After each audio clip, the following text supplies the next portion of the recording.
Hello friends, నేను మీ CM Manjunath. Welcome back to the channel. మన లాస్ట్ వీడియోలో ఫైనాన్షియల్ స్టేట్మెంట్స్లో one of the important financial statement అయిన బ్యాలెన్స్ షీట్ అయితే ఉందో దాన్ని కంప్లీట్గా ఎలా రీడ్ చేయాలి, కంప్లీట్గా ఎలా అనలైజ్ చేయాలి అన్న పాయింట్లో చూసాం.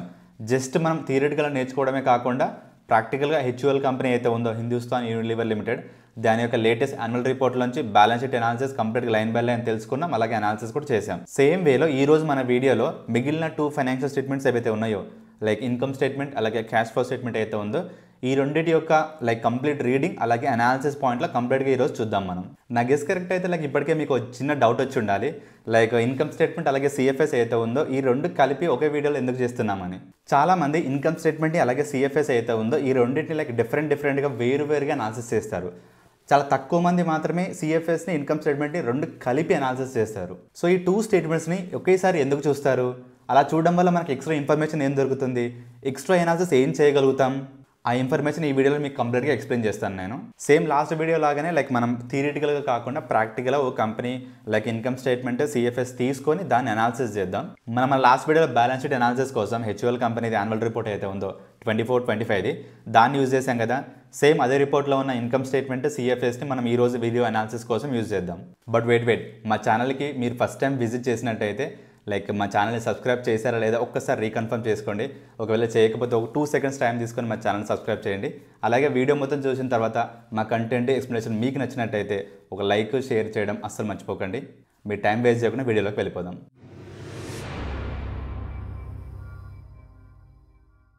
సేమ్ ఈరోజు అనాలిసిస్ కోసం హెచ్యుఎల్ ఏదో 24-25 యాన్యువల్ రిపోర్ట్ అవుతుందో దాన్ని యూజ్ చేస్తున్నాను. సో వన్స్ మనం రిపోర్ట్ ఓపెన్ చేసిన తర్వాత మనం కొంచెం కిందికి స్క్రోల్ చేస్తే మనకి ఇక్కడ ఫైనాన్షియల్ స్టేట్మెంట్స్ కనిపిస్తాయి. సో ఇందులో 272 పేజ్ నెంబర్లో మన స్టాండర్డ్ ఆన్ ఫైనాన్షియల్ స్టేట్మెంట్స్ ఉన్నాయి. సో ఆల్రెడీ మనం బ్యాలెన్స్ షీట్ అనాలిసిస్ అనేది కంప్లీట్ చేసుకున్నాం. సో మనం ఇక్కడ చూసుకున్నట్టయితే stand alone statement of profit and loss అని కనిపిస్తుంది. స్టాండ్ అలోన్ అంటే మీనింగ్ ఏంటి, కన్సాలిడేటెడ్ అంటే ఏంటి, ఈ రెండింటి యొక్క డిఫరెన్స్ ఏంటి అనేది బ్యాలెన్స్ షీట్ అనాలిసిస్ వీడియోలో నేను కంప్లీట్గా ఇన్డెప్త్గా చెప్పాను. సో ఎవరికైనా ఇంట్రెస్ట్ ఉంటే తెలుసుకోవాలని ఉంటే ఆ వీడియోని రిఫర్ చేయండి, it will be more detailed. ఈ ప్రాఫిట్ అండ్ లాస్ స్టేట్మెంట్ రిలేటెడ్గా మనం ఫస్ట్ తెలుసుకోవాల్సిన విషయం ఏంటంటే ఇది ఒక పీరియడ్కి ప్రిపేర్ చేస్తారు. ఆ పీరియడ్ అనేది 3 months అవ్వచ్చు, 6 months అవ్వచ్చు, 9 months అవ్వచ్చు, లేదా 12 months అవ్వచ్చు. మనం చూస్తుంది యాన్యువల్ రిపోర్ట్ కాబట్టి ఇది ఒక 12 months పీరియడ్ అన్నట్టు. అంటే ఈ 12 months పీరియడ్లో ఆ కంపెనీ జనరేట్ చేయగలిగిన ఇన్కమ్ ఎంత, ఆ కంపెనీకి అయిన ఎక్స్పెన్సెస్ అంత, ఓవరాల్గా కంపెనీ ప్రాఫిట్ ఎంత జనరేట్ చేయగలిగింది ఇది చెప్తుంది అన్నట్టు. సో అందుకే మీరు ఇక్కడ అబ్జర్వ్ చేస్తున్నట్టయితే statement of profit and loss కింద for the year ended 31st March 2025 అన్నట్టు. అంటే ఏదైతే ఇయర్ 31st March 2025 ఎండింగ్ అవుతుందో ఆ ఇయర్ మొత్తానికి రిలేటెడ్గా ఉన్న ఇన్కమ్, ఎక్స్పెన్స్ అలాగే ప్రాఫిట్ చూపిస్తుందని మీనింగ్ అన్నట్టు. మీరు దీన్ని బ్యాలెన్స్ షీట్తో కంపారిజన్ చేస్తే ఒకసారి మనం పైకి వెళ్తే బ్యాలెన్స్ షీట్ ఎలా కనిపిస్తుందండి, యాజ్ ఎట్ 31st March 2025 అంటే 31st March 2025 రోజు రిలేటెడ్ ఉన్న ఈక్విటీ ఎంత, ఆ రోజు రిలేటెడ్ ఉన్న లయబిలిటీ ఎంత, ఆ రోజు ఉన్న అసెట్స్ ఎంత, అది చెప్పేది బ్యాలెన్స్ షీట్. అందుకే బ్యాలెన్స్ షీట్ అనేది 31st March 2025 రోజు ఉన్న పొజిషన్ అంటే చూపిస్తుంది. బట్ ఇన్కమ్ స్టేట్మెంట్ అనేది ఆ 31st March 2025 ఇయర్ ఏదైతే ఉందో అంటే 1st April 2024 నుంచి 31st March 2025 అయితే ఉందో ఆ పీరియడ్ మొత్తానికి సంబంధించిన ఇన్కమ్, ఎక్స్పెన్సెస్, ప్రాఫిట్, ట్యాక్సెస్ మొత్తం క్లియర్ కట్ డీటెయిల్స్ మనకు కనిపిస్తాయి అన్నట్టు. సో ఇక్కడ వీళ్ళు ఏదైతే ఫార్మాట్ ఇచ్చారో ఇన్కమ్, ఎక్స్పెన్సెస్, ప్రాఫిట్ అనేది ఏదైతే ఫార్మాట్ ఇచ్చారో ఇది యాజ్ పర్ అకౌంటింగ్ స్టాండర్డ్స్ అన్నట్టు. సో దాని ప్రకారంగా వీళ్ళు ఎలా అయితే ప్రిపేర్ చేయాలో అలా ప్రిపేర్ చేశారు. బట్ మనం అనాలిసిస్ పాయింట్ ఆఫ్ వ్యూలో ఇలా ఏదైతే ఫార్మాట్ ఉందో దాంట్లో మనం చేయలేం. సో కాబట్టి అనాలిసిస్ పాయింట్ కోసం మనం థర్డ్ పార్టీ వెబ్సైట్ ఏదైతే స్క్రీనర్ అయితే ఉందో దాన్ని యూజ్ చేద్దాం. బట్ రీడింగ్ పర్పస్ అంటే వీళ్ళు ఏదైతే ఫార్మాట్ ఇచ్చారో ఫస్ట్ దాన్ని ఎలా రీడ్ చేయాలో చూద్దాం. అనాలిసిస్ పాయింట్ ఆఫ్ వ్యూలో స్క్రీనర్ని యూజ్ చేద్దాం మనం. సో మనం అక్కడ స్క్రీనర్లో అనాలిసిస్ చేస్తున్నప్పుడు మనకి ఇంకేమైనా డీటెయిల్స్ కావాలి, ఇంకేదైనా ఇన్ఫర్మేషన్ కావాలన్నప్పుడు వీళ్ళు ఏదైతే యాన్యువల్ రిపోర్ట్ ఇచ్చారో అక్కడికి వచ్చి మనం మిగిలిన ఇన్ఫర్మేషన్ ఏదైతే ఉందో దాన్ని అనాలిసిస్ చేద్దాం. సో ఈ అకౌంటింగ్ స్టాండర్డ్స్ ప్రకారం వీళ్ళు ఏదైతే ఫార్మాట్ ప్రిపేర్ చేశారో సో ఆ ఫార్మాట్లో ఉన్న వర్డ్స్ ఏవైతే ఉన్నాయో వాటి రిలేటెడ్ ఇన్ఫర్మేషన్ ఏంటో మనం ఒకసారి చూద్దాం. సో ఫస్ట్ వచ్చేసి రెవెన్యూ ఫ్రమ్ ఆపరేషన్స్ అని ఉంది. అంటే దాని మీనింగ్ ఏంటి అంటే ఈ హెచ్యుఎల్ బిజినెస్ ఏదైతే ఉందో ఆ బిజినెస్ యొక్క కోర్ ఆపరేషన్స్ ఏంటి, ఎఫ్ఎంసీజీ ప్రొడక్ట్స్ సేల్ చేయడం. సో వాటిని సేల్ చేయడం వల్ల వీళ్ళకి ఏదైతే రెవెన్యూ వచ్చి ఉంటుందో దాన్ని మనం రెవెన్యూ ఫ్రమ్ ఆపరేషన్స్ కేటగిరీ కింద వేస్తాం. దాని తర్వాత నెక్స్ట్ వచ్చేసి అదర్ ఇన్కమ్ అని ఉంది. అంటే వీళ్ళ కోర్ బిజినెస్ కాకుండా సపోజ్ వీళ్ళు ఇంట్రెస్ట్ రిసీవ్ చేసుకున్నారు, లేదా డివిడెండ్ రిసీవ్ చేసుకున్నారు, లేకపోతే ఇంకేదైనా అదర్ ఇన్కమ్ ఉంది అదర్ దాన్ వీళ్ళ మెయిన్ బిజినెస్ కాకుండా వేరే ఏ ఇన్కమ్ అయినా సరే అదర్ ఇన్కమ్ కేటగిరీ కింద కేటగరైజ్ చేస్తారు వీళ్ళు. నెక్స్ట్ ఎక్స్పెన్సెస్ పాయింట్ ఆఫ్ వ్యూలో మాట్లాడితే ఫస్ట్ వచ్చేసి కాస్ట్ ఆఫ్ మెటీరియల్స్ కన్జ్యూమ్డ్. అంటే వీళ్ళది ఎఫ్ఎంసీజీ ప్రోడక్ట్స్ ఏవైతే ఉన్నాయో వీళ్ళే మ్యానుఫ్యాక్చర్ చేసుకుంటారు కదా. సో మ్యానుఫ్యాక్చరింగ్కి రా మెటీరియల్ కావాలి కదా వీళ్ళ ఫినిష్డ్ గూడ్స్ రావడానికి. సో అలా రా మెటీరియల్ ఏవైతే కొంటారో దాన్ని వీళ్ళు కాస్ట్ ఆఫ్ మెటీరియల్స్ కన్జ్యూమ్డ్ కింద చూపిస్తారు. దాని తర్వాత నెక్స్ట్ వచ్చేసి purchase of stock in trade. ఈ హెచ్యుఎల్ ఏంటంటే తను మ్యానుఫ్యాక్చరింగ్ చేసిన ప్రోడక్ట్సే కాకుండా లైక్ బయట నుంచి థర్డ్ పార్టీ ఏవైతే కంపెనీస్ ఉంటాయో అవి మ్యానుఫ్యాక్చరింగ్ చేస్తాయి కదా, సో వాటిని ఈ హెచ్యుఎల్ కంపెనీ తీసుకొని దాని మీద వీటి బ్రాండింగ్ వేసుకొని లైక్ సేల్ చేస్తుంది అన్నట్టు. సింపుల్గా చెప్పాలంటే ఆ ప్రోడక్ట్ని లైక్ 7 రూపీస్ కొని వీళ్ళ బ్రాండింగ్ వేసుకొని దాన్ని 10 రూపీస్ అమ్మడానికి అన్నట్టు. అంటే వీళ్ళు మ్యానుఫ్యాక్చరింగ్ ఏం చేయట్లేదు, బట్ వీళ్ళ బ్రాండ్ అండర్ కింద వీళ్ళు ఏదైతే సేల్ చేస్తున్నారో దాన్ని వీళ్ళు purchase of stock in trade కింద చూపిస్తారు. నెక్స్ట్ వచ్చేసి like changes in inventories of finished goods, working progress and stock in trade. అంటే ఏం లేదండి, సింపుల్గా చెప్పాలంటే లైక్ ఫినిష్డ్ గూడ్స్ కానీ, వర్కింగ్ ప్రోగ్రెస్ కానీ, లేకపోతే స్టాక్ ఇన్ ట్రేడ్ కానీ, లైక్ ఓపెనింగ్ బ్యాలెన్సెస్కి క్లోజింగ్ బ్యాలెన్సెస్కి ఏదైతే డిఫరెన్స్ ఉంటుందో ఆ అమౌంట్ని వీళ్ళు ఇక్కడ చేంజెస్ కింద చూపిస్తారు.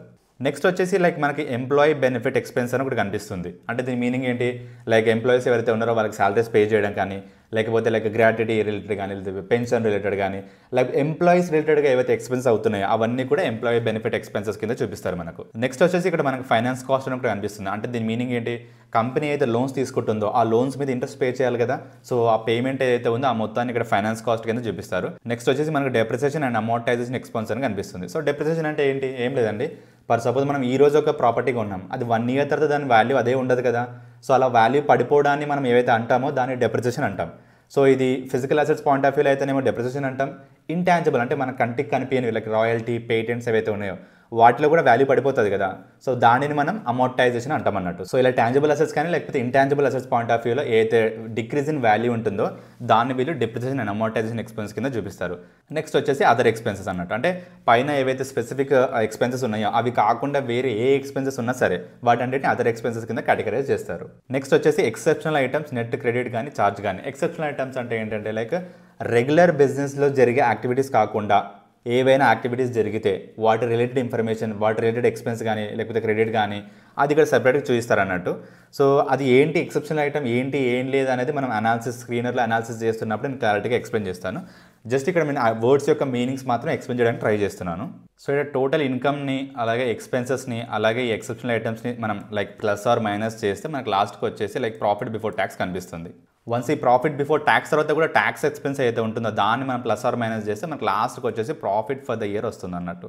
దీన్నే మనం నెట్ ప్రాఫిట్ అని కూడా అంటాం. సో అకౌంటింగ్ స్టాండర్డ్స్ ప్రకారం ప్రతి కంపెనీ అయితే లైక్ ఫార్మాట్ ప్రిపేర్ చేస్తుందో ఆ ఫార్మాట్లో లైక్ కామన్గా ఉన్న వర్డ్స్ ఏవైతే ఉంటాయో వాటి యొక్క మీనింగ్స్ చెప్పడానికి ట్రై చేశాను. సో ఆ వర్డ్స్ యొక్క మీనింగ్స్ మీకు అర్థమయ్యాయని అనుకుంటున్నాను. నెక్స్ట్ వచ్చేసి the most important thing analysis point. So ఈ అనాలిసిస్ పార్ట్ కోసం మనం స్క్రీనర్ వెబ్సైట్ని యూజ్ చేద్దాం. సో ప్రెజెంట్ నేను స్క్రీనర్ వెబ్సైట్లోకి వచ్చాను. సో స్క్రీనర్ వెబ్సైట్ గురించి ఎవరికైనా డీటెయిల్గా తెలుసుకుందాం అనుకున్నా, దాంట్లో ఆప్షన్స్, మీనింగ్స్ ఏంటి, ఎలా యూజ్ చేయాలి, అలాగే లైక్ కస్టమైజ్డ్ స్క్రీన్స్ ఎలా జనరేట్ చేయాలని ఎవరికైనా లైక్ ఇంట్రెస్ట్ ఉంటే లైక్ ఆల్రెడీ మన ఛానల్లో లైక్ ఇన్ డెప్త్ వీడియో ఉంది. సో ఎవరికైనా ఇంట్రెస్ట్ ఉంటే ఆ వీడియోని మీరు రెఫర్ చేయొచ్చు. సో నేను టైం లైక్ సేవ్ చేయడానికి నేను ఆల్రెడీ లాగిన్ చేసి పెట్టుకున్నాను. సో ఇక్కడ సర్చ్ ఫర్ కంపెనీ అయితే ఉందో అందులో లైక్ హెచ్యుఎల్ అని సెర్చ్ చేయండి, హిందుస్థాన్ యూనిలివర్ లిమిటెడ్. సో దాని డీటెయిల్స్ వచ్చేస్తాయి. మీరు ఇక్కడ హెడ్డింగ్స్ చూసుకున్నట్టయితే ఇక్కడ ప్రాఫిట్ అండ్ లాస్ అని కనిపిస్తుంది. సో ఒకసారి మీరు అబ్జర్వ్ చేసినట్టయితే లైక్ ఇక్కడ స్క్రీనర్లో ఉన్న ఫార్మాట్ ఏదైతే ఉందో అది కానీ లేకపోతే అకౌంటింగ్ స్టాండర్డ్స్ ప్రకారం కంపెనీ ఏదైతే లైక్ ఫార్మాట్ ఇచ్చిందో అది కొంచెం డిఫరెంటే. బట్ మీరు గుర్తుపెట్టుకోవాల్సింది ఏంటంటే ఓన్లీ ఫార్మాట్ మాత్రమే డిఫరెంట్. ఫిగర్స్ ఏవైతే ఉన్నాయో కంప్లీట్ ఎగ్జాక్ట్గా వీళ్ళ యాన్యువల్ స్టేట్మెంట్ అయితే ఉందో దాంట్లో ఉన్నట్టే ఉంటాయి. జస్ట్ ఫర్ ఎగ్జాంపుల్ చెప్పాలంటే లైక్ మీరు ఇక్కడ చూసుకున్నట్టయితే లైక్ రెవెన్యూ ఫ్రమ్ ఆపరేషన్ ఎంత ఉంది, 61,469 ఉంది 2025లో, 64,669 ఉంది ఇక్కడ 2024లో. లైక్ మీరు ఇక్కడ చూసుకున్నా సరే లైక్ మార్చ్ 24లో 64,669, మార్చ్ 25లో 61,469. లైక్ లాస్ట్ నెట్ ప్రాఫిట్ చూడండి ఇక్కడ 10,114 ఉంది. లైక్ మార్చ్ 2024లో లైక్ వాళ్ళు ఇచ్చిన రిపోర్ట్ ప్రకారం కూడా చూసుకుంటే లైక్ 10,144 ఉంది, 10,644 ఉంది. లైక్ ఇక్కడ కూడా అదే ఉంది కదా 10,644. అంటే నెంబర్స్ ఏం మారట్లేదు, ఫార్మాట్ మాత్రమే మారుతుంది. ఫార్మాట్ కూడా ఎందుకు మార్చారంటే just for easing analysis. So data అనేది మనకు కావాల్సిన ఫార్మాట్లో ఉంది కాబట్టి లైక్ మన అనాలిసిస్ అనేది స్టార్ట్ చేసుకుందాం. సో ఇక్కడ లెఫ్ట్ సైడ్ చూసుకుంటే లైక్ మనకి హెడ్డింగ్స్ ఉన్నాయి కదండి, ఇక్కడ ప్రతిదాని ప్రకారం ముందర ప్లస్ బటన్ ఉందనుకోండి, దాన్ని క్లిక్ చేస్తే లైక్ అది ఎక్స్పాండ్ అవుతుంది. లైక్ మనకి ఫర్దర్ ఇన్ఫర్మేషన్ డ్రిల్ డౌన్ చేయడానికి ఈజీగా ఉంటుంది. సో మనం ఫస్ట్ సేల్స్ అనాలిసిస్ చేద్దాం. సో దాని పాయింట్ ఆఫ్ లాస్ట్ 5 years డేటాని కంపారిజన్లో తీసుకుందాం. సో 21 నుంచి 23 వరకు చూసుకుంటే లైక్ సేల్స్ గ్రోత్ అనేది లైక్ మంచి గ్రోత్ కనిపిస్తుంది, లైక్ 18%, 11%, 15%. బట్ 23-25 పాయింట్ ఆఫ్ వ్యూలో మాట్లాడితే సేల్స్ గ్రోత్ అనేది చాలా తక్కువ ఉంది. ఎఫ్ఎంసీజీ సెక్టర్లో లైక్ మొత్తం ఇండస్ట్రీ వైజ్గా చూసుకుంటే లైక్ ఆల్మోస్ట్ 8-10% గ్రోత్ అనేది లైక్ మినిమం ఎక్స్పెక్టేషన్ అన్నట్టు. బట్ లాస్ట్ 2 yearsకి అయితే ఉందో లైక్ వీళ్ళు సేల్స్ రెవెన్యూ అవుతుందో ఎక్స్పెక్టేషన్ ప్రకారం రీచ్ అవ్వలేకపోతున్నారు. సో దీనికి వేరియస్ రీజన్స్ ఉండొచ్చు. ఒకటి వచ్చేసి ఏంటంటే లైక్ కాంపిటీషన్ అనేది హెవీగా పెరిగి ఉండొచ్చు, లేదనుకుంటే కస్టమర్ ప్రిఫరెన్సెస్ మారిండొచ్చు. అంటే లైక్ వీళ్ళ కంపెనీ ప్రొడక్ట్స్ పోలిస్తే వేరే కంపెనీ ప్రొడక్ట్స్ ఏవైతే ఉన్నాయో వాల్యూ ఫర్ మనీ అయ్యుండొచ్చు. సో కాబట్టి కస్టమర్ ప్రిఫరెన్సెస్ మారి వేరే కంపెనీకి షిఫ్ట్ అవుతుండొచ్చు. అందుకే వీళ్ళు ఎక్కువ సేల్స్ రెవెన్యూ జనరేట్ చేయలేకపోతున్నారు. అంటే వీళ్ళ లైక్ నెంబర్ ఆఫ్ యూనిట్స్ ఏవైతే ఉన్నాయో వాటిని వాళ్ళ మార్కెట్లోకి ఎక్కువగా ఇంజెక్ట్ చేయలేకపోతున్నారు. నెక్స్ట్ మన ఎక్స్పెన్సెస్ పాయింట్ ఆఫ్ వ్యూలో మాట్లాడితే లైక్ మనకి మెటీరియల్ కాస్ట్ ఉంది, మ్యానుఫ్యాక్చరింగ్ కాస్ట్ ఉంది, ఎంప్లాయీ కాస్ట్ ఉంది, అలాగే అదర్ కాస్ట్ ఉంది. సో ఫస్ట్ టూ అవుతున్నాయి, మెటీరియల్ కాస్ట్ అలాగే మ్యానుఫ్యాక్చరింగ్ కాస్ట్ గురించి మాట్లాడితే ఇవి రెండు కూడా లైక్ మ్యానుఫ్యాక్చరింగ్ అనేది డైరెక్ట్గా లింక్ ఉంటుంది. అందుకే మెటీరియల్ కాస్ట్ అలాగే మ్యానుఫ్యాక్చరింగ్ కాస్ట్ అయితే ఉందో లైక్ 21, 23 ఈ పాయింట్ ఆఫ్ వ్యూలో చూసుకుంటేనేమో లైక్ ఇంక్రీజింగ్ ఆర్డర్లో కనిపిస్తుంది. ఎందుకంటే సేల్ యూనిట్స్ కూడా వీళ్ళు ఎక్కువగా అమ్ముతున్నారు, ఎక్కువగా మ్యానుఫ్యాక్చరింగ్ చేయాల్సి వస్తుంది. So increasing order. బట్ 24, 25లో మాట్లాడితే లైక్ ఈ లాస్ట్ 3 ఇయర్స్తో కంపారిజన్లో ఇది డిక్రీజింగ్లో ఉంటుంది. ఎందుకంటే వీళ్ళు సేల్ యూనిట్స్ ఎక్కువగా అమ్మట్లేరు కాబట్టి ఎక్కువగా ప్రొడ్యూస్ చేయాల్సిన అవసరం లేదు, కాబట్టి తక్కువ మ్యానుఫ్యాక్చరింగ్ కాస్ట్ అవుతుంది వీళ్ళకు. బట్ ఎంప్లాయీ కాస్ట్ కానీ లేకపోతే వేరే ఎక్స్పెన్స్ ఏవైనా సరే ఇవి ఏవి కూడా లైక్ మ్యానుఫ్యాక్చరింగ్కి సేల్స్కి సంబంధం ఉండదు కదా. సో బిజినెస్ రన్ అవ్వాలంటే ఎంప్లాయీస్ ఉండాలి, దాంతోపాటు అదర్ కాస్ట్ ఇంకా అవ్వాల్సిందే like power and fuel, electricity కానీ వాటికి సేల్తో సంబంధం లేదు కదా. సో అందుకే ఈ ఎంప్లాయీ కాస్ట్ అదర్ కాస్ట్ అయితే ఉందో మనకి ఇంక్రీజింగ్ ఆర్డర్లోనే కనిపిస్తున్నాయి. సో మనకి టోటల్ సేల్స్ నుంచి టోటల్ ఎక్స్పెన్స్ ఏవైతున్నాయో మొత్తం తీస్తే మనకు ఆపరేటింగ్ ప్రాఫిట్ వస్తుంది. సో ఫస్ట్ మనం ఈ ఆపరేటింగ్ ప్రాఫిట్ అంటే ఏంటో ఒకసారి తెలుసుకుందాం. సో ఆపరేటింగ్ ప్రాఫిట్ అంటే ఏం లేదండి, మన మెయిన్ బిజినెస్ ఆపరేషన్స్ ఏవైతే ఉంటాయో వాటి నుంచి మనం జనరేట్ చేయగలిగిన ప్రాఫిట్ ఏదైతే ఉందో దాన్ని మనం ఆపరేటింగ్ ప్రాఫిట్ అంటాం. సో మీరు క్లారిటీగా అబ్జర్వ్ చేస్తే ఇక్కడ అదర్ ఇన్కమ్ ఏదైతే ఉందో సో దీన్ని మనం సపరేట్గా పెట్టేసాం, ఎందుకంటే ఇది మన మెయిన్ బిజినెస్ కాదు. సో కాబట్టి మనం లైక్ ఆ అకౌంటింగ్ స్టాండర్డ్ ఫార్మాట్ మనం ఎందుకు ఫాలో అవ్వలేదంటే అక్కడ లైక్ ఫార్మాట్ ఏదైతే ఉందో దాని నుంచి మనం కరెక్ట్గా కోర్ బిజినెస్ నుంచి ఏదైతే ప్రాఫిటబిలిటీ జనరేట్ చేస్తుందో అది మనం అక్కడ చెప్పలేం. అందుకోసం మనం థర్డ్ పార్టీ వెబ్సైట్ యూజ్ చేసి లైక్ మనం ఏదైతే ఆపరేటింగ్ ప్రాఫిట్స్ ఏవైతే ఉన్నాయో వాటి ఆపరేటింగ్ ప్రాఫిట్ మార్జిన్స్ ఏవైతే ఉన్నాయో వాటి మనం క్యాల్కులేట్ చేస్తున్నాం. సో ప్రతి కంపెనీకి కూడా ఆపరేటింగ్ ప్రాఫిట్ ఏదైతే ఉందో అది లైక్ హెల్తీ గ్రోత్ కనిపించడం అనేది చాలా ఇంపార్టెంట్. ఎందుకంటే లైక్ ప్రతి బిజినెస్ ఏదైతే ఉందో దాని మెయిన్ బిజినెస్లోంచి మెయిన్ ఆపరేషన్స్లోంచి అది ప్రాఫిట్ జనరేట్ చేయలేకపోతే లైక్ ఇంకా అదర్ ఇన్కమ్ ఇంక్రీజ్ అయినా డిక్రీజ్ అయినా మనకు సంబంధం లేదు కదా. సో బిజినెస్ వయబిలిటీ అనేది ఆపరేటింగ్ ప్రాఫిట్లో ఎంతైతే గ్రోత్ కనిపిస్తుందో దాన్ని బట్టి మనం ఎస్టిమేషన్ వేయచ్చు.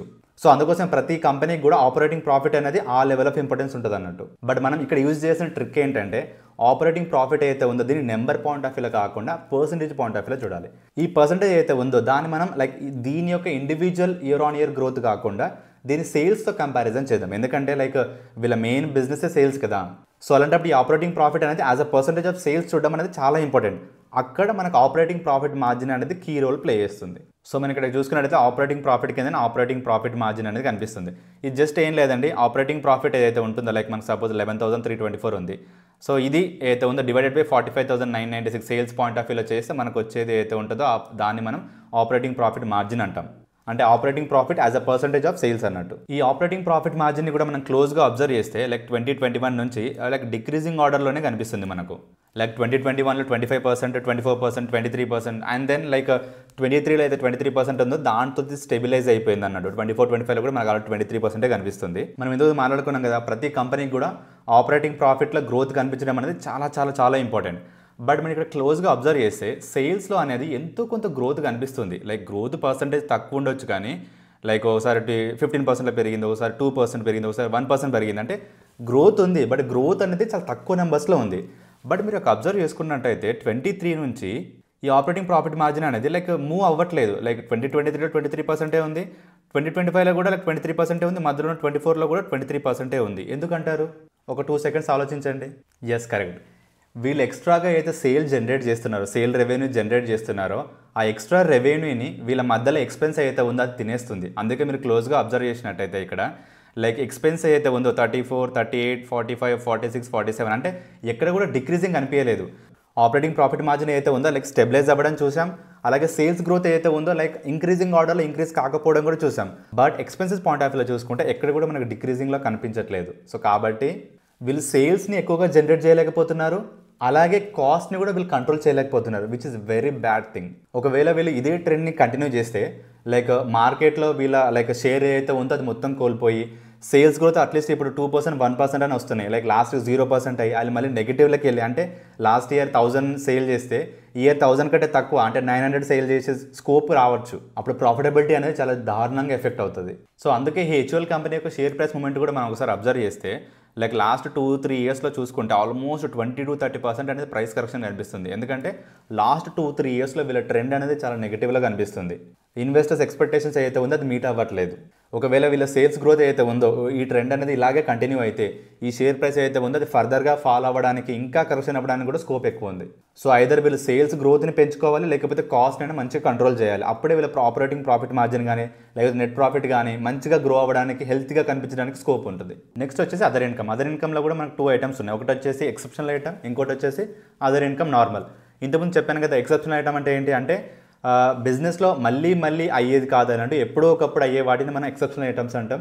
రెగ్యులర్గా మనకు వచ్చే ఇన్కమ్స్ ఏవైతే ఉన్నాయో వాటి అదర్ ఇన్కమ్ నార్మల్ అంటాం మనం. Exception point of view like మీరు అబ్జర్వ్ చేసుకుంటే లైక్ ప్రతి ఇయర్ నెగిటివ్లో ఉంది, బట్ 2025 వచ్చేసరికి పాజిటివ్ 422 crores కనిపిస్తుంది. సో అదేంటో ఒకసారి చూద్దాం. సో దాంతోపాటు అదర్ ఇన్కమ్ నార్మల్ లైక్ ప్రతి ఇయర్ ఇంక్రిమెంట్లో కనిపిస్తుంది, which is a good signal. So ఈ అదర్ ఇన్కమ్ అంటే ఏంటి, ఎక్సెప్షనల్ ఐటమ్స్ అంటే ఏంటి, ఈ ఐటమ్స్ ఏవేవి ఉన్నాయి ఈ హెచ్యుఎల్ కంపెనీకి అనేవి ఈ హెచ్యుఎల్ యాన్యువల్ రిపోర్ట్ అయితే ఉందో దాని నుంచి ఒకసారి చూద్దాం మనం. సో వీళ్ళు ఇచ్చిన యాన్యువల్ రిపోర్ట్లో ఎక్సెప్షన్ ఐటమ్ అయితే ఉందో నోట్ నెంబర్ 34లో ఉంది. సో ఒకసారి ఆ నోట్ నెంబర్ 34 ఓపెన్ చేసి అసలు అది ఏంటో ఒకసారి చూద్దాం మనం. So note number 34 exception items అయితే ఉందో దాని గురించి ఒకసారి డీటెయిల్గా మనం చూసినట్టయితే ఇక్కడ సో అన్యూజువల్గా మనకు కనిపిస్తుంది ఏంటంటే ఇది ఉంది కదా, profit on sale of water purification business Pureit.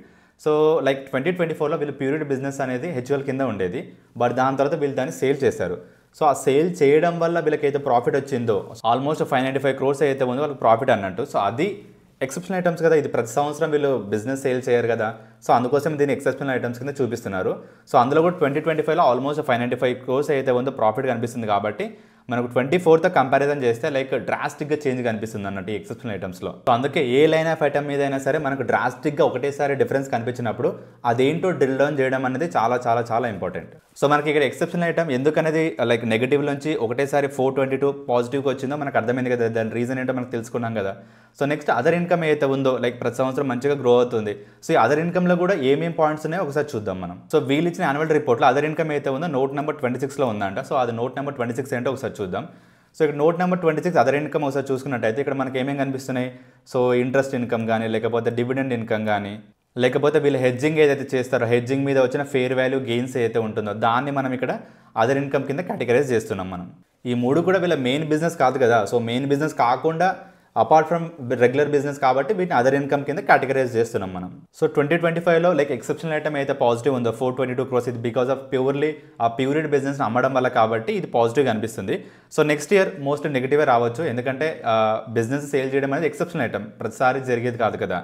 But other income అయితే ఉందో నార్మల్ లైక్ అదర్ ఇన్కమ్ అయితే ఉందో లైక్ మంచి గ్రోతే కనిపిస్తుంది కాబట్టి like other income point of వ్యూలో like which is a good thing అన్నట్టు. నెక్స్ట్ వచ్చేసి ఇంట్రెస్ట్ అన్నట్టు. ఆ ఇంట్రెస్ట్లో లాస్ట్ 5 years అబ్జర్వ్ చేసుకుంటే ఫస్ట్ 3 years వచ్చేసి లైక్ నార్మల్ ఫిగర్సే, లైక్ ఓకే ఎక్స్పెక్టెడే. బట్ లాస్ట్ 2 years అవుతున్నాయి 24 కానీ 25 కానీ ఆల్మోస్ట్ ఇంట్రెస్ట్ కాస్ట్ అనేది ట్రిపుల్ అయిపోయింది. సో ఇలా ఇంట్రెస్ట్ కాస్ట్ అయితే ఉందో ఆల్మోస్ట్ ట్రిపుల్ అవ్వడానికి మెయిన్ రీజన్ ఏంటనేది మనం ఇక్కడ డివిడెండ్ పే అవుట్ పర్సెంటేజ్ గురించి మాట్లాడేటప్పుడు మాట్లాడదాం. సో అంతవరకు ఈ డౌట్ హోల్డ్ చేయండి. నెక్స్ట్ వచ్చేసి డెప్రిసియేషన్. సో డెప్రిసియేషన్ అనేది ఎలా కంపెనీ కంట్రోల్లో ఏముండదు. So as per accounting standards వీళ్ళు డెప్రిసియేషన్ ప్రొవైడ్ చేయాలి కాబట్టి వీళ్ళ ప్రాపర్టీ ప్లాంట్ అండ్ ఎక్విప్మెంట్ కూడా చాలా హెవీగా ఉంటుంది కాబట్టి, ఎందుకంటే మ్యానుఫ్యాక్చరింగ్ ఎంటిటీ కదా. సో దీని డెప్రిసియేషన్ అనేది ఎప్పుడు కూడా ఇంక్రీజింగ్ ఆర్డర్లోనే ఉంటుంది, ఇది ఎక్స్పెక్టెడే. సో పైన ఆపరేటింగ్ ప్రాఫిట్కి లైక్ ఈ అదర్ ఇన్కమ్ యాడ్ చేసి ఇంట్రెస్ట్ డెప్రిసియేషన్ అయితే ఉందో దాన్ని లెస్ చేస్తే మనకు ప్రాఫిట్ బిఫోర్ ట్యాక్స్ వస్తుంది.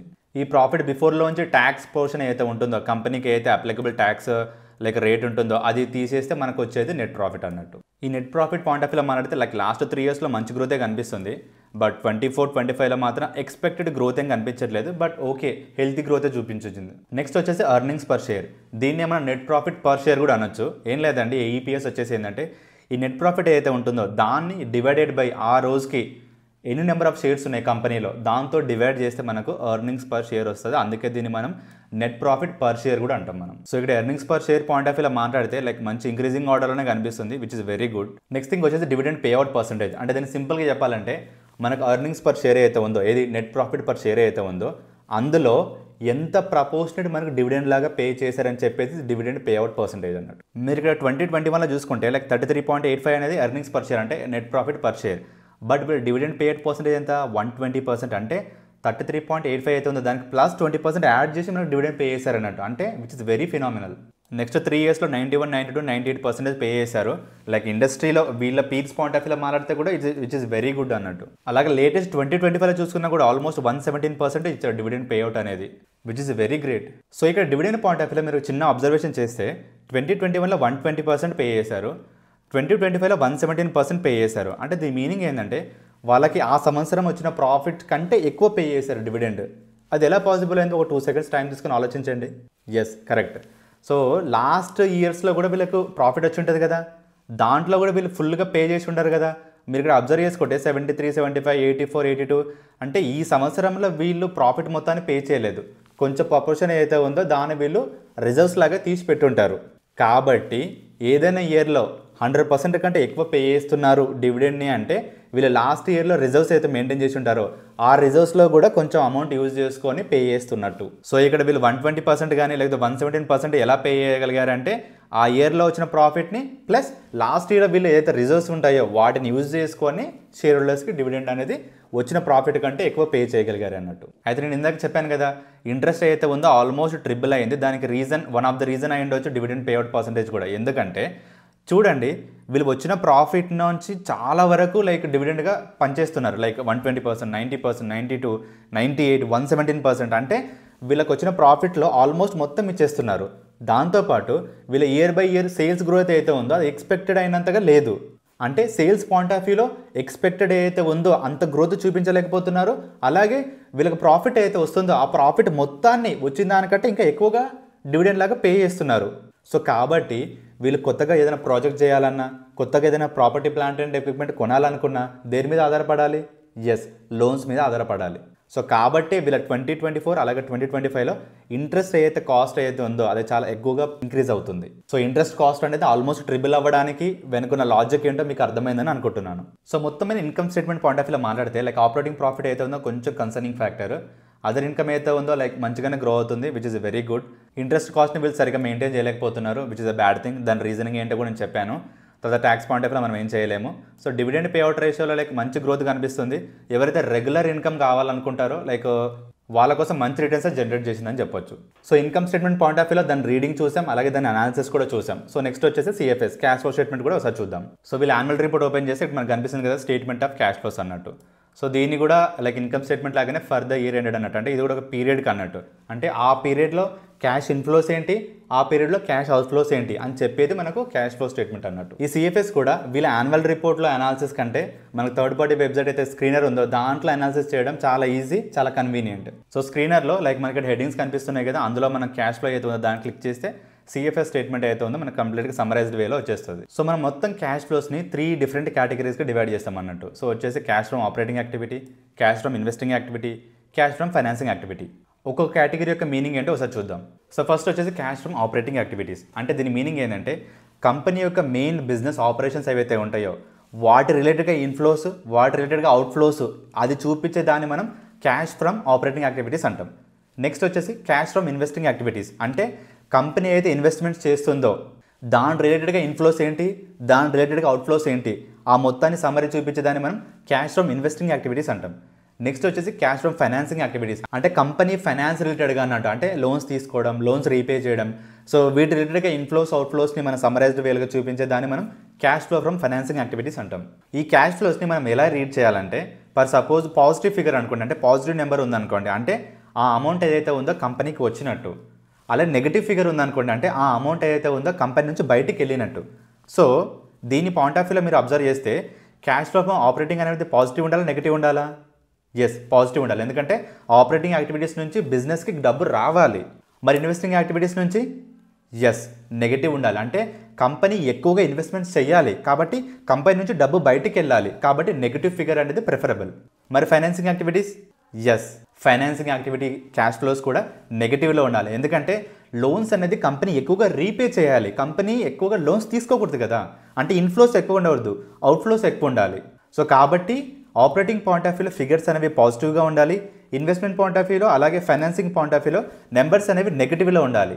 ఇది బేసిక్ థంబ్ రూల్ అన్నట్టు క్యాష్ ఫ్లోస్లో. సో ఈ హెచ్యుఎల్ పాయింట్ ఆఫ్ వ్యూలో క్యాష్ ఫ్రమ్ ఆపరేటింగ్ యాక్టివిటీస్ చూసుకుంటే లైక్ 21, 22, 23 ఏదైతే ఉందో లైక్ 24 కూడా ఇంక్రీజింగ్ ఆర్డర్లోనే ఉంది. బట్ 25 చూసుకుంటే లైక్ 24తో కంపారిజన్ చేసుకుంటే డిక్రీజింగ్ ఆర్డర్లో కనిపిస్తుంది.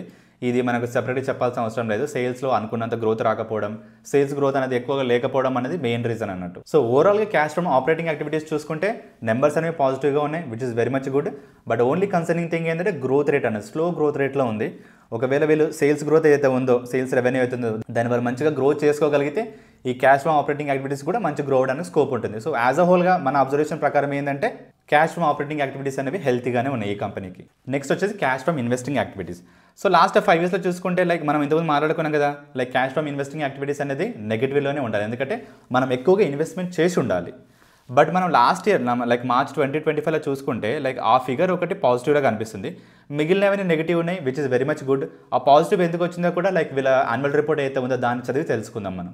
సో వీళ్ళ యాన్యువల్ రిపోర్ట్ ప్రకారం cash from investing activities heading కింద మనకి ఒక 2 things కనిపిస్తాయి. ఒకటి వచ్చేసి కరెంట్ ఇన్వెస్ట్మెంట్స్ ఏవైతే ఉన్నాయో వాటి పర్చేజెస్, సేల్, అలాగే టర్మ్ డిపాజిట్స్లో ఇన్వెస్ట్మెంట్స్ ఏవైతే ఉన్నాయో వాటి రిలేటెడ్ అన్నట్టు. సో మేజర్గా ఈ 3 line items డిఫరెన్స్ వల్లనే మనకు ఇన్వెస్టింగ్ యాక్టివిటీస్ నుంచి క్యాష్ ఫ్లో అయితే ఉందో పాజిటివ్గా కనిపిస్తుంది మనకు. ఇన్వెస్టింగ్ యాక్టివిటీస్ నుంచి క్యాష్ ఫ్లో అనేది పాజిటివ్ ఉందంటే దాని మీనింగ్ ఏంటి అంటే మనం ఇన్వెస్ట్మెంట్స్ బయటికి పెట్టిన దాంతో పోలిస్తే ఇన్వెస్ట్మెంట్స్ అమ్మేసి మనం తెచ్చుకున్న డబ్బులు ఎక్కువ ఉన్నట్టు. అది ఎలానో ఒకసారి చూద్దాం. ఇక్కడ చూసుకున్నట్టయితే లైక్ లాస్ట్ ఇయర్ పర్చేజ్ వచ్చేసి 21,000, సేల్ వచ్చేసి 19,000. అంటే పర్చేజ్ ఎక్కువ ఉంది, అంటే అవుట్ఫ్లో ఎక్కువ ఉంది, ఇన్ఫ్లో తక్కువ ఉంది. బట్ ఈ ఇయర్లో చూసుకుంటే పర్చేజ్ 20,000 బట్ సేల్ చేసింది 21,000. అంటే పెట్టింది తక్కువ, తెచ్చుకుంది ఎక్కువ. కాబట్టి ఈ పాజిటివ్ ఫిగర్ అవ్వడానికి ఇది కూడా one of the reason. Next investment in term deposits గురించి మాట్లాడితే లాస్ట్ ఇయర్ చూడండి 9080 crores ఇన్వెస్ట్మెంట్ చేశారు, ఎందుకంటే నెగిటివ్లో ఉంది కదా. ఈ ఇయర్ చూడండి ఓన్లీ 2486 చేశారు. సో లాస్ట్ ఇయర్ అవుట్ఫ్లో అనేది ఎక్కువ ఉంది, ఈ ఇయర్ అవుట్ఫ్లో తక్కువ ఉంది. కాబట్టి పాజిటివ్ ఫిగర్ అవ్వడానికి కూడా ఇది కూడా వన్ ఆఫ్ ది రీజన్ అన్నట్టు. ఇక్కడ మీరు ఇంకా క్లోజ్గా అబ్జర్వ్ చేస్తే ఈ పాయింట్ ఉంది కదా, sale proceeds of water purification business. మనం మాట్లాడుకున్నాం కదా, ప్యూరిటీ అనే బిజినెస్ వీళ్ళు లైక్ హెచ్యువల్ బిజినెస్ అయితే ఉందో అది అమ్మేసింది. సో దాని నుంచి కూడా వీళ్ళకి సేల్ ప్రొసీడ్స్ వచ్చాయి కదా, ప్రాఫిట్ వచ్చాయి కదా. సో ఈ 595 crores ఇది కూడా వన్ ఆఫ్ ద రీజన్ అన్నట్టు. ఏది ఇన్వెస్టింగ్ యాక్టివిటీస్ నుంచి వీళ్ళు పాజిటివ్ ఫిగర్స్ జనరేట్ చేయడానికి. సో 2025లో ఇన్వెస్ట్మెంట్ యాక్టివిటీస్ నుంచి పాజిటివ్ ఫిగర్ ఎందుకు ఉందో లైక్ మనం రీజన్స్ చూసాం కదా. సో ఈ రీజన్స్లో ఇన్వెస్ట్మెంట్ పాయింట్ ఆఫ్ వ్యూలో మాట్లాడితే ఒకవేళ వాళ్ళ మెచ్యూరిటీ అయిపోయి, ఆ ఇన్వెస్ట్మెంట్స్ యొక్క మెచ్యూరిటీ అయిపోయి లైక్ కంపెనీకి డబ్బులు వచ్చింటేనేమో వెల్ అండ్ గుడ్. బట్ ఒకవేళ మెచ్యూరిటీ అవ్వకుండా వీళ్ళే దాన్ని లిక్విడేట్ చేసి కంపెనీలోకి తెచ్చుకుంటే మాత్రం కొంచెం కన్సర్నింగ్ ఫ్యాక్టరే. ఎందుకంటే లైక్ వీళ్ళ లిక్విడిటీ క్రంచ్ వల్లనో, లేకపోతే వీళ్ళ దగ్గర డబ్బులు లేకపోవడం వల్లనో, లైక్ వీళ్ళు మధ్యలోనే దాన్ని లిక్విడేట్ చేసి తెచ్చిండొచ్చు అని అనుకోవచ్చు.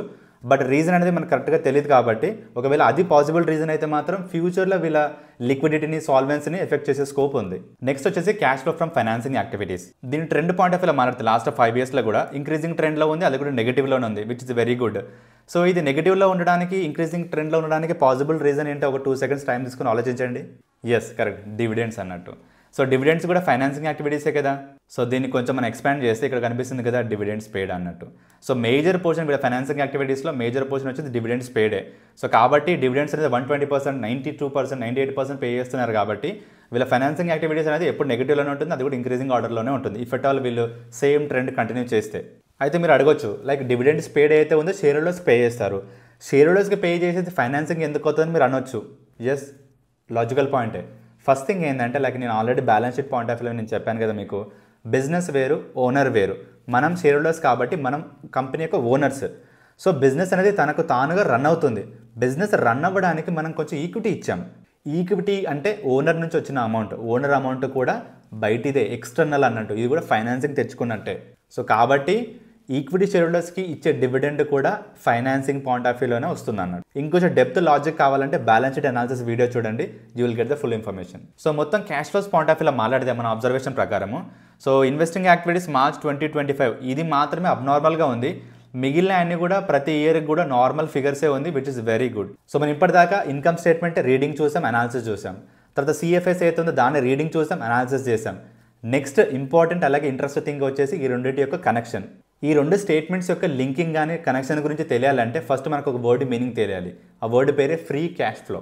ఈ ఫ్రీ క్యాష్ ఫ్లోని మనం ఎలా క్యాలిక్యులేట్ చేస్తామంటే లైక్ ఆ ఇయర్లో cash flow from operating activities ఏదైతే నెంబర్ ఉంటుందో అందులోంచి ఆ ఇయర్లో ఆ కంపెనీ ఏదైతే క్యాపిటల్ ఎక్స్పెండిచర్ చేసి ఉంటుందో, అంటే ప్రాపర్టీస్ కొనడం కానీ, ఎక్విప్మెంట్ కొనడం కానీ, కొత్తగా ఫ్యాక్టరీస్ బిల్డ్ చేయడం కానీ ఏదైతే ఉంటుందో ఆ నంబర్ తీసేస్తే ఏదైతే వస్తుందో దాన్ని మనం ఫ్రీ క్యాష్ ఫ్లో అంటాం. ఈ ఫ్రీ క్యాష్ ఫ్లో ఏం చెప్తుందంటే ఫైనాన్షియల్గా ఆ కంపెనీ అనేది ఎంత స్ట్రాంగ్గా చెప్తుంది అన్నట్టు. ఎలా అంటే లైక్ మనం క్యాష్ ఫ్లో ఆపరేషన్స్ తీసుకుంటున్నాం కదా, ఆపరేషన్స్లోంచి క్యాపిటల్ ఎక్స్పెండిచర్ కూడా తీసేస్తున్నాం ఆ సంవత్సరంలో జరిగింది. అంటే ఇవన్నీ పోగా కూడా కంపెనీ ఫ్యూచర్ ఎక్స్పాన్షన్కి, లేకపోతే కంపెనీ షేర్ హోల్డర్స్కి పంచడానికి కానీ, లేకపోతే డెట్ రీపే చేయడానికి కానీ ఎంత క్యాష్ మెయింటైన్ చేయగలుగుతుంది అని చెప్పేది ఫ్రీ క్యాష్ ఫ్లో అన్నట్టు. ఈ ఫ్రీ క్యాష్ ఫ్లో ఎంత ఎక్కువగా ఉంటే కంపెనీ అంత ఎక్కువ స్ట్రాంగ్ అన్నట్టు. మరి ఫ్రీ క్యాష్ ఫ్లోని మనం దేంతో కంపారిజన్ చేయాలి అంటే మోస్ట్ ఇంపార్టెంట్ థింగ్ వచ్చేసి నెట్ ప్రాఫిట్. సో ఈ ఫ్రీ క్యాష్ ఫ్లోని నెట్ ప్రాఫిట్ని ఈ రెండింటిని కంపారిజన్ చేయాలి. నెట్ ప్రాఫిట్తో కంపారిజన్ చేస్తే ఫ్రీ క్యాష్ ఫ్లో అయితే ఉందో అది ఈక్వల్గా ఉండాలి, లేకపోతే ఎక్కువన్నా ఉండాలి. సో నెట్ ప్రాఫిట్ కంటే ఫ్రీ క్యాష్ ఫ్లో ఎంత ఎక్కువగా ఉంటే ఆ కంపెనీ అనేది అంత స్ట్రాంగ్ అన్నట్టు. అయితే ఈ ఫ్రీ క్యాష్ ఫ్లో అయితే ఉందో దాన్ని మనం నెట్ ప్రాఫిట్ తోటి ఎందుకు కంపారిజన్ చేస్తున్నామని మీకు డౌట్ రావచ్చు.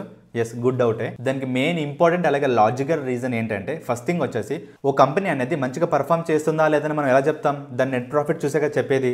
సో ఫర్ సపోజ్ ఒక కంపెనీ అనేది 100 రూపీస్ నెట్ ప్రాఫిట్ వచ్చిందని చెప్పింది అనుకోండి.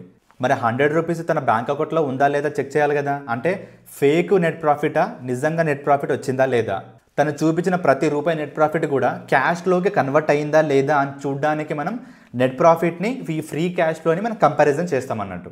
ఎందుకంటే ఓ కంపెనీ అనేది నెట్ ప్రాఫిట్ని మ్యానిపులేట్ చేయొచ్చు, దాన్ని హై చేయొచ్చు, లో చేయొచ్చు, సేల్స్ ఎక్కువ చూపించవచ్చు, తక్కువ చూపించవచ్చు, based on requirement. Net profit అనేది కంపెనీ చేతిలోనే ఉంటుంది.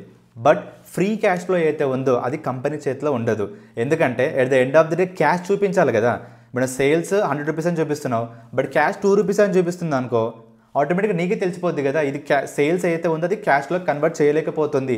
సో సేల్స్ ఫ్రీగా ఏదైతే చూపిస్తుందో కంపెనీ అది మొత్తం డమ్మీ, ఫేక్ అని మీకు అర్థమైపోతుంది కదా. సో అందుకోసమనే నెట్ ప్రాఫిట్ ఒక్కటే చూసి కంపెనీ పర్ఫార్మెన్స్ని మనం అంచనా వేయకూడదు. సో ఓ కంపెనీ యొక్క ఫ్రీ క్యాష్ ఫ్లో ఎంత అని చెప్పేసి వాళ్ళ యాన్యువల్ రిపోర్ట్లో ఏం మెన్షన్ చేయరు, అలాగే మనకు స్క్రీనర్ వెబ్సైట్లో కూడా కనిపించట్లేదు. సో కాబట్టి నేను ఇంకో థర్డ్ పార్టీ వెబ్సైట్ అవుతుందో దాన్ని యూజ్ చేస్తున్నాను. సో మీ అందరికీ తెలిసే ఉంటుంది టిజోరీ ఫైనాన్స్ జీరోదా వాళ్ళతో టైఅప్ అయింది కదా. సో వాళ్ళ వెబ్సైట్కి వెళ్తున్నాను. మీరు ఇక్కడ సెపరేట్గా సైన్ ఇన్ చేయాల్సిన అవసరం ఏం లేదు, ఎందుకంటే ఇది ఫ్రీ వెబ్సైటే. సో దాంట్లోకి వెళ్ళి ఇక్కడ HUL అని సెర్చ్ చేయండి, లైక్ హిందుస్థాన్ యూనిలివర్ వచ్చింది కదా. సో ఇక్కడ మనకు ఇక్కడ ఫైనాన్షియల్స్ అని కనిపిస్తుంది, ఇక్కడ క్లిక్ చేయండి. అండ్ తర్వాత కిందికి చూసుకున్నట్టయితే ఇక్కడ క్యాష్ ఫ్లో అని కనిపిస్తుంది, అది క్లిక్ చేయండి. సో ఇక్కడ క్యాష్ ఫ్లోస్ మొత్తంలో మనకి లాస్ట్లో కనిపిస్తుంది కదా ఫ్రీ క్యాష్ ఫ్లో. సో మనం ఇంతకుముందు మాట్లాడుకున్నాం కదా, ఫ్రీ క్యాష్ ఫ్లోని దేంతో కంపారిజన్ చేయాలి? నెట్ ప్రాఫిట్ తోటి కంపారిజన్ చేయాలి. సో అది ఒకసారి చూద్దాం. సో మార్చ్ 2025కి లైక్ HUL కంపెనీది ఫ్రీ క్యాష్ ఫ్లో ఎంత ఉందంట? 11,219 crores ఉంది. సో దాన్ని మనం లైక్ ఆల్రెడీ ఇక్కడ చూసాం కదా, నెట్ ప్రాఫిట్ ఎంత ఉంది మనకు ఇక్కడ లైక్ మార్చ్ 2020కి 10,644 crores ఉంది. అంటే వీళ్ళ ఫ్రీ క్యాష్ ఫ్లో అనేది వీళ్ళ నెట్ ప్రాఫిట్ కంటే ఎక్కువగా ఉంది. వీళ్ళ నెట్ ప్రాఫిట్ కంటే ఫ్రీ క్యాష్ ఫ్లో ఎక్కువ ఉందంటే వీళ్ళు చూపించిన ప్రతి రూపాయి నెట్ ప్రాఫిట్ కూడా క్యాష్లో కన్వర్ట్ అయ్యిందని అర్థం. అంటే ఫేక్ ప్రాఫిట్ కాదు, జస్ట్ బుక్స్లో చూపిస్తున్న ప్రాఫిట్ కాదు, వీళ్ళు చూపిస్తున్న ప్రతి రూపాయిని కూడా వీళ్ళు క్యాష్లో కన్వర్ట్ చేయగలుగుతున్నారు.